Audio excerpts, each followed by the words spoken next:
Hello friends, स्वागत है आप सभी का मेरे YouTube channel SB coaching classes पर। और जैसा कि मैंने आपको अपने पिछले वीडियो में आधुनिक परमाणुवाद यानी मॉडर्न एटॉमिक जो थ्योरी थी उसके विषय में पढ़ा दिया था, उसी के जस्ट बाद जो हमारा टॉपिक रहेगा वो है इलेक्ट्रॉन की खोज। और इलेक्ट्रॉन की खोज जो हुई थी वो कैथोड किरणों के रूप में हुई थी, यानी इलेक्ट्रॉन को डायरेक्टली नहीं खोज लिया गया था कि सीधे उसकी डिस्कवरी कर ली गई हो। उसके लिए एक्सपेरिमेंट किया गया था और एक्सपेरिमेंट में ये देखा गया था कि जो कैथोड किरणें होती हैं, है ना, खोज तो हुई थी कैथोड किरणों की और कैथोड किरणें कैथोड से निकलती थी। ये एक्सपेरिमेंट करने वाले विलियम क्रुक्स साहब थे जो कि 1808 ईस्वी में उन्होंने ये एक्सपेरिमेंट किया था कि एक विसर्जन नली लेकर के उसमें क्या किया कि निर्वात में एक गैस को भर दिया, उसमें दो इलेक्ट्रोडों का प्रयोग किया। एक क्या था आपका कि एक था कैथोड जिसको इस साइड में लगाया, लेफ्ट साइड में यानी बाईं ओर लगाया, और दूसरा क्या था कि एनोड था जिसको दाईं ओर लगाया है। तो ये विसर्जन नली ले लिया और इसमें क्या है एक निर्वात पंप लगा दिया था। निर्वात पंप वो पंप होता है जिसकी सहायता से क्या करते हैं कि वहां से जो गैसें होती है उनको हटाया जा सकता है। तो ये हो गई विसर्जन नली और यहाँ पर क्या है कि ये निर्वात पंप उसके अंदर लगा दिया गया। फिर उसमें क्या किया गया कि इसके अंदर देखिए एक छोटी सी बात यह है कि जो गैसें होती हैं वो उच्च दाब और कम ताप पर विद्युत की कुचालक होती हैं, है ना, यानी दाब हाई हो, खूब ज्यादा हाई दाब हो और टेम्परेचर क्या हो, निम्न ताप हो, ताप कम हो, तो वहां पर क्या होता है कि जो गैसें होती है वो विद्युत की सुचालक नहीं होते हैं या विद्युत की कुचालक होती हैं। अर्थात ये कि उनमें विद्युत धारा प्रवाहित नहीं की जा सकती। ये भी एक्सपेरिमेंट करके देखा। उसके बाद उन्होंने दिमाग लगाया तो किया ये कि इसमें क्या किया कि दाब को कम कर दिया, है ना। ये दूसरी बात हो गई कि दाब को कम रखा जाए, ताप को ज्यादा रखा जाए, है ना, यानी कम दाब और उच्च ताप पर गैसें जो होती हैं वो विद्युत की सुचालक हो जाती हैं, अर्थात गैसों में विद्युत धारा प्रवाहित की जा सकती है। इसीलिए विलियम क्रुक्स ने, ये एक्सपेरिमेंट करने वाले वैज्ञानिक का नाम याद रखिएगा, विलियम क्रुक्स, ठीक, 1808 की बात है ये। तो 10 की पावर -3 mmHg, ये मिलीमीटर मरकरी एक दाब का मात्रक होता है, ठीक। तो इसके अंदर विसर्जन नली के अंदर जो दाब था वो 10 की पावर -3 मिलीमीटर mmHg था, ठीक। अब देखिए कितना है 10 की पावर -3, इसका मतलब 0.001। ये 10 की पावर 3 कहां से आएगा, 0.001, और ये पॉइंट को 3 अंक राइट साइड में बढ़ाएंगे दाईं ओर, तो ये पावर क्या 1 2 3, तो 10 की पावर कितना बन जाएगा -3, यानी यहां पर अगर देखा जाए पॉइंट में तो 0.001 mmHg का दाब लगाया गया इसके अंदर। उसके बाद तो दाब क्या है, दाब यहां पर बिल्कुल कम है, यानी दाब क्या है आपका निम्न दाब है, ठीक। इसको बना करके इसको 10,000 वोल्ट की एक बैटरी से कनेक्ट कर दिया। तो देखिए यहां पर लिखा हुआ है 10,000 वोल्ट की एक बैटरी, इसका टेम्परेचर कितना है, तो ताप इसका है 10,000 वोल्ट। आपके सामने ही लिखा हुआ है कि बैटरी में टर्मिनल में लिखा हुआ है कि 10,000 वोल्ट। तो देखिए बहुत हाई टेम्परेचर हो गया, हाई टेम्परेचर है और निम्न क्या है, दाब है। तो कम दाब और उच्च ताप पर गैसों में विद्युत धारा प्रवाहित की जा सकती है। फिर उन्होंने किया क्या कि जैसे ही कैथोड और एनोड को 10,000 वोल्ट की बैटरी से जोड़ा, है ना, यानी यहां इस बैटरी से इसको कनेक्ट किया, ठीक, और यहां पर एक स्विच भी लगा लीजिएगा, कुंजी जिसको कहते हैं ये, है ना। तो जैसे ही यहां से इसको ऐड किया और कुंजी को ऑन किया, ठीक, तुरंत क्या हुआ कि यहां से कैथोड से कुछ किरणें निकलना चालू कर दी सामने की ओर, ऐसे इस तरीके से, यानी कैथोड से क्या हुआ कि कुछ किरणें निकलने लगी। जैसे ही इन्होंने क्या किया कि इसको 10,000 वोल्ट की बैटरी से जोड़ दिया, वैसे क्या देखा इन्होंने, विलियम क्रुक्स साहब ने, इन्होंने ये देखा कि जो कैथोड था, कैथोड से कुछ किरणें निकलना चालू हो गई। ये एक्सपेरिमेंट किया जा रहा था, है ना। अब यहां से क्या है कि ये किरणें निकलना चालू हो गई और ये कहां जा रही, तो सामने की ओर जा रही थी। इसके पीछे देखिए जो एनोड है, एनोड के पीछे इन्होंने जिंक सल्फाइड, ये होता है स्फुरदीप्त पदार्थ, है ना, स्फुरदीप्त पदार्थ की क्या कर दी, पालिश कर दी, पेंट कर दी यहां पर इस जगह पर। अब क्या है कि यहां पर जो एनोड था उन्होंने कैसा एनोड प्रयोग किया था, छिद्रित एनोड। देखिए इसमें छोटे छोटे क्या है, एनोड के अंदर छिद्र हैं, है ना। अब क्या होगा कि ये जो किरणें हैं इन छिद्रों के अंदर से होकर के यहां पर टकराती हैं और जिंक सल्फाइड की ये जो परत है वो कैसा है, जिंक सल्फाइड स्फुरदीप्त। स्फुरदीप्त एक ऐसा पदार्थ होता है जिस पर कोई भी प्रकाश किरण टकराएगी तो वो चमक उत्पन्न करता है ना। जैसे आप क्या है कि रात में आप हाईवे वगैरह पर जाते हैं या किसी अच्छी रोड पर जाते हैं, तो आपको दिखाई देता होगा कि पेड़ों पर क्या होता है कि पेड़ों पर एक छोटी सी प्लेट लगी हुई होती है, पीली पीली यानी येलो प्लेट लगी हुई होती है। उस पर क्या होता है कि जब बाइक वगैरह की लाइट पड़ती तो वो चमक उत्पन्न करती है। तो उसी प्रकार से यहाँ पर भी क्या है कि ये जब प्रकाश किरणें या जो कैथोड किरणें यहाँ से निकली, वो यहाँ छिद्रों के माध्यम से होकर के गई और इस परत पर टकराई यहाँ पर, तो यहाँ पर क्या हुआ, चमक उत्पन्न हुई।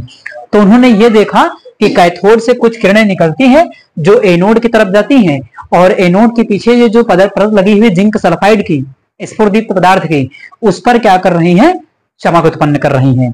तो वहीं से विलियम क्रुक्स का दिमाग लगा, है ना, कि ये क्या है, कैथोड से कुछ किरणें निकल रही हैं, है कि नहीं। कैथोड से क्या है कि कुछ किरणें निकल रही हैं।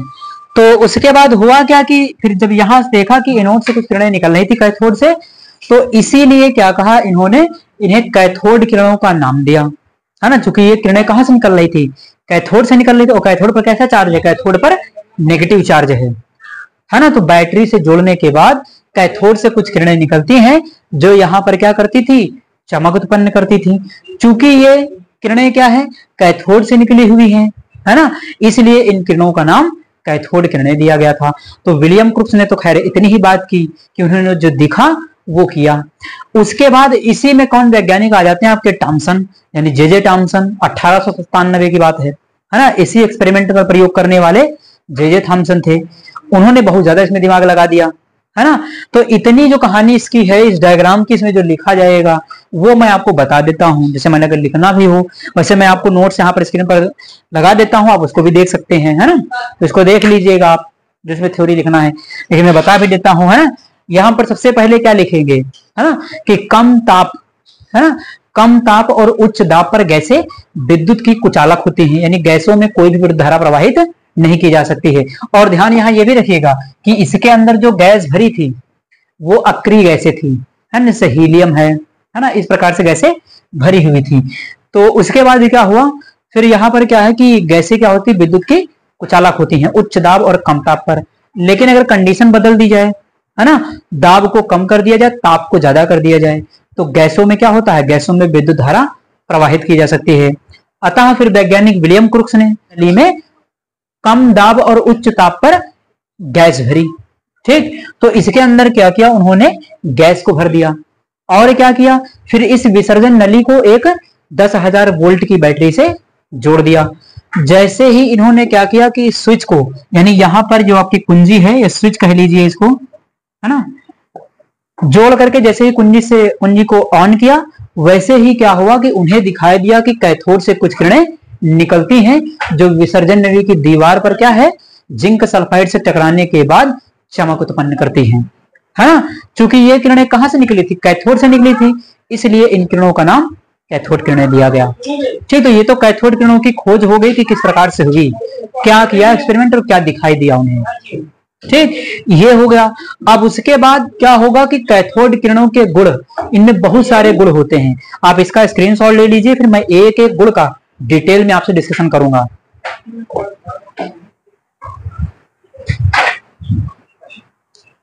कैथोड किरणों के गुण देखिए, ध्यान से समझिएगा। कैथोड किरणों के गुण एक्सपेरिमेंटल तौर पर निकाले गए हैं। तो सबसे पहला देखिएगा, गुण नंबर फर्स्ट लिखा हुआ है कि कैथोड किरणें सीधी रेखा में चलती हैं। कैथोड किरणें सीधी रेखा में चलती हैं, ये कैसे पता चला, तो इसके लिए सबसे पहला एक एक्सपेरिमेंट किया गया कि वैज्ञानिकों ने यहां पर कोई वस्तु रख दी, है ना, कोई भी यहां पर एक वस्तु रख दी, जिससे क्या कि किरणें सीधे चल रही थी। तो यहां पर क्या देखा कि इसकी परछाई यहां पर कहीं पर बन नहीं थी इस तरीके से, है ना। तो यहां से क्या सिद्ध हुआ, इससे ये सिद्ध हुआ कि यहां पर जो है हमारा कि कैथोड किरणें जो होती है वो सीधी रेखा में चलती हैं। इसे ये सिद्ध पता हुआ, चल गया। तो एक तो ये है, या फिर दूसरा ये भी देख सकते हैं कि कैथोड किरणें जो आपकी कैथोड से निकली हुई हैं और यहाँ पर स्फुरदीप्त पदार्थ पर क्या है, चमक उत्पन्न कर रही हैं। तो इससे भी पता चल रहा है कि कैथोड किरणें सीधी रेखा में चलती हैं, ठीक। चलिए, ये हो गया। तो कैथोड किरणें सीधी रेखा में चलती हैं, चमक से भी पता चल गया, और यहाँ पर एक वस्तु रखी जिसकी परछाई बन रही थी, उससे भी पता चल गया, ठीक। चलिए, अगला क्या है कि कैथोड किरणें अपने पथ से विद्युत व चुंबकीय क्षेत्र द्वारा विक्षेपित हो जाती हैं। यानी कैथोड किरणें अपने मार्ग से विद्युत और चुंबकीय क्षेत्र लगाने पर क्या होती हैं, विक्षेपित होती हैं। जरा देखिएगा यहाँ पर, जैसे यहाँ पर क्या है कि विद्युत क्षेत्र लगा दिया जाए, जैसे इधर लगा दिया प्लस आवेश और इधर लगा दिया माइनस आवेश, तो यहाँ पर क्या है कि इन किरणों पर कैसा चार्ज है, नेगेटिव चार्ज है, कैथोड पर क्या है, माइनस चार्ज है। तो माइनस वाली किरणें क्या होंगी, ये प्लस की ओर मुड़ जाएंगी, घूम जाएंगी, ऐसे होगा कि नहीं होगा। तो जैसे ही यहाँ पर विद्युत क्षेत्र लगाया जाता है वैसे ही इन किरणों में धनायन की ओर क्या दिखाई देता है, विक्षेप दिखाई देता है। यानी ये किरणें हल्का सा क्या करती हैं, धनायन की ओर मुड़ जाएंगी, क्योंकि इन पर माइनस चार्ज है, और ये प्लस वाले की ओर क्या होती हैं, मुड़ जाती हैं, है ना। तो यहां सिद्ध हुआ कि कैथोड किरणें क्या है, विद्युत क्षेत्र द्वारा मुड़ जाती हैं या विक्षेपित होती हैं। ठीक, दूसरा क्या है, उसके बाद विद्युत क्षेत्र हो गया चुंबकीय क्षेत्र। अगर कोई चुंबकीय क्षेत्र लगा दिया, जैसे चुंबक लगा दिया यहाँ पर N और यहाँ पर S, तो ये क्या हुआ कि जो कैथोड किरणें थी वो बिल्कुल कैसे जा रही थी, ऐसे ऐसे जाने लगी, है ना, चुंबकीय क्षेत्र के द्वारा हल्का हल्का अट्रैक्ट होके जाने लगी, आकर्षित होकर के। यानी ये जो ऐसे ऐसे जा रही हैं, ये क्या शो करता है, ये शो करता है कि ये जो है चुंबकीय क्षेत्र में भी हल्का हल्का आकर्षित हो रही हैं। ठीक, तो इस पॉइंट से हमारा ये निष्कर्ष निकल गया कि विद्युत और चुंबकीय क्षेत्र लगाने पर किरणों में विक्षेप दिखाई देता है ना। विक्षेप का मतलब है भटकाव, है ना, भटक जाना या कहीं इधर उधर चले जाना। ठीक, चलिए उसके बाद नंबर 3 कहता है कि कैथोड किरणें सूक्ष्म कणों से मिलकर बनी हुई होती हैं। तो बताया गया कि जो कैथोड किरणें हैं सूक्ष्म कणों से मिलकर बनी है। कैसे सिद्ध किया गया, तो यहाँ पर देख लीजिएगा, यहाँ पर क्या किया कि वैज्ञानिकों ने बीच में एक फैन लगा दिया, एक पंखा,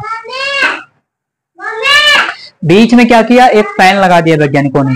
तो ये किरणें क्या है कि ये किरणें सीधे जा रही थी और यहाँ पर इस फैन को नीचे की ओर टकरा करके घुमा रही थी, है कि नहीं। तो ये जो आपका ये पंखा लगा हुआ था फैन, इसको क्या करती है कि ये नीचे की ओर घुमाती है इसको।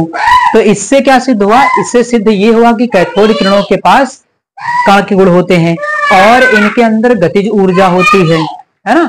गतिज ऊर्जा होने की वजह से ये पंखे को घुमाती है। तो इससे ये सिद्ध हो गया कि कैथोड किरणें कणों से मिलकर के बनी हुई हैं और इनके पास गतिज ऊर्जा होती है, काइनेटिक एनर्जी होती है, जिसकी वजह से ये पंखा क्या है, घूमता है कि नहीं। तो यहां पर क्या होगा कि ये पंखा घूमने लगा। तो इससे सिद्ध हुआ कि कैथोड किरणें कणों से मिलकर के बनी हुई हैं और उनके पास गतिज ऊर्जा होती है ना। हर एक चीज का एक्सपेरिमेंट करके देखा। फिर उसके बाद क्या है अगला, चौथा, कैथोड किरणें इस कैथोड किरणों पर स्थित ऋणावेश का निर्धारण करने पर जे टॉमसन ने, है ना, इनका नाम क्या रखा है, इलेक्ट्रॉन रखा है। यानी जे टॉमसन ने इन पर नेगेटिव चार्ज की पुष्टि कर दी, तभी इनको क्या कहा गया, तभी उन्होंने इनका नाम इलेक्ट्रॉन रखा। यानी इनका जो नाम इलेक्ट्रॉन रखा वो किसने रखा, जे टॉमसन ने रखा। ठीक, उसके बाद नंबर 5 क्या है, नंबर 5 है आपका कि कैथोड किरणें गैसों को आयनित कर देती हैं। अब इसके अंदर क्या है कि गैस है ना, तो कैथोड किरणें क्या है कि गैसों को आयनित कर देती हैं। यहां पर मान लिया गैस के कण थे, जैसे हीलियम ले लें या कोई भी गैस है आपकी, नाइट्रोजन ऑक्सीजन जो भी गैसें रही हों, तो यहाँ पर क्या है कि टकराने के बाद कैथोड किरणें यहाँ से इलेक्ट्रॉन का क्या करती हैं, उत्सर्जन करती हैं, है ना। और ये किरणें ये क्या होते हैं कि ये कण आपके धनावेशित हो जाते हैं। तो कैथोड किरणें क्या करती है, गैसों को आयनित करने का काम करती है ना। तो इस प्रकार से क्या होता है कि इलेक्ट्रॉन की खोज या कैथोड किरणों की खोज होती है। यहाँ पर ये 5 पॉइंट आपके सामने लिखे हुए थे, है ना। हालांकि ये आप स्क्रीन पर भी देख सकते हैं, यहाँ पर ये मैंने आपको दिखा दिया कि कैथोड किरणों के गुण क्या होते, तो आप यहाँ से भी इसकी स्टडी कर सकते हैं, उनको पढ़ सकते हैं, है कि नहीं। तो इस प्रकार से ये हमारे जे टॉमसन और विलियम क्रुक्स ने मिलकर के इलेक्ट्रॉन की खोज को कर लिया है। तो उसके बाद जो हमारी हेडिंग है वो है इलेक्ट्रॉन का आवेश द्रव्यमान अनुपात। यानी यहाँ पर जे टॉमसन ने सन 1897 में पहली बार आवेश द्रव्यमान अनुपात निर्धारित किया था। सबसे पहले ये जो काम किया था वो जे टॉमसन ने किया था, 1897 में किया था ये, है ना। जो इलेक्ट्रॉन का E/m, ये है इलेक्ट्रॉन का आवेश, ये है इलेक्ट्रॉन का द्रव्यमान अनुपात कहलाता है। अर्थात E/m बराबर क्या होगा, 1.76 इंटू 10⁸ कूलाम प्रति किलोग्राम। तो ये इलेक्ट्रॉन का आवेश द्रव्यमान अनुपात हो जाता है। उसके बाद यहाँ पर आवेश तो मैंने आपको पहले भी बताया था, -1.6 इंटू 10⁻⁻19 कूलाम। तो ये क्या होता है, इसका आवेश होता है, C फॉर क्या होता है, कूलाम।